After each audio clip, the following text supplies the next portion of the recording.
Kung atin ngang babalikan nung Asian Games kung saan muli ngang nakuha ng Pilipinas ang gintong medalya sa Asian Games sa hinaba-haba ng panahon at tinalo nga natin sa finals ang Jordan. Ngunit sa kabila nga ng panalo ng Pilipinas ay nagsilabasan nga ang mga kontrobersya.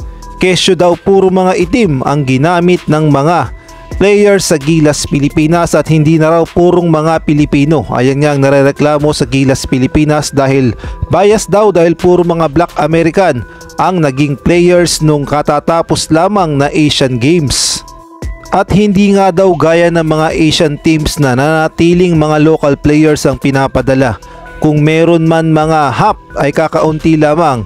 At kung meron man silang naturalized player ay isa lamang at majority nga sa kanila ay mga local players. Kaya naman na-question nga ang Gilas Pilipinas sa Asian Games dahil tila ba ginagawa ng advantage ang mga Black American upang gamitin sa pampalakasan sa basketball.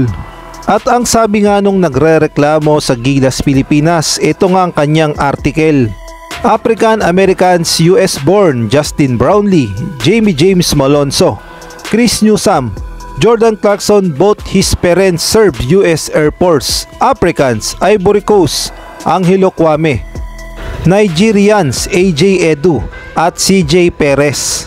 At ang sabi niya pa nga, there is a big difference to have one or two naturalized players, but to have the entire Gilas Pilipinas squad made from US citizens, African Americans, professional NBA talents, naturalized Africans under Filipino narratives.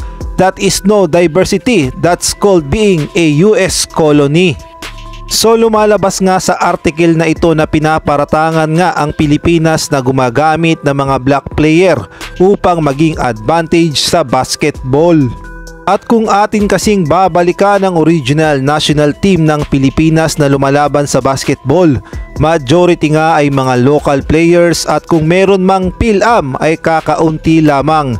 Ngunit alam naman natin na hindi pa nga ganoon kataas ang level ng basketball noon. At kumpara naman ngayon na talaga namang pangmalakasan na ang mga teams sa buong mundo, parang ang napag-iwanan pa ang Pilipinas dahil nag-level up na ang lahat ng team sa buong mundo.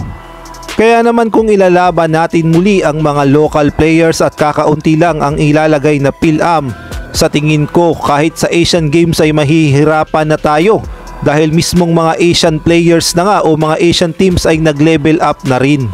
At yung mga ginagamit natin na mga players ay alam naman nating lahat na may mga dugong Pilipino at meron din silang Philippine passport, kaya naman legal lahat ang kanilang paglalaro para sa Pilipinas.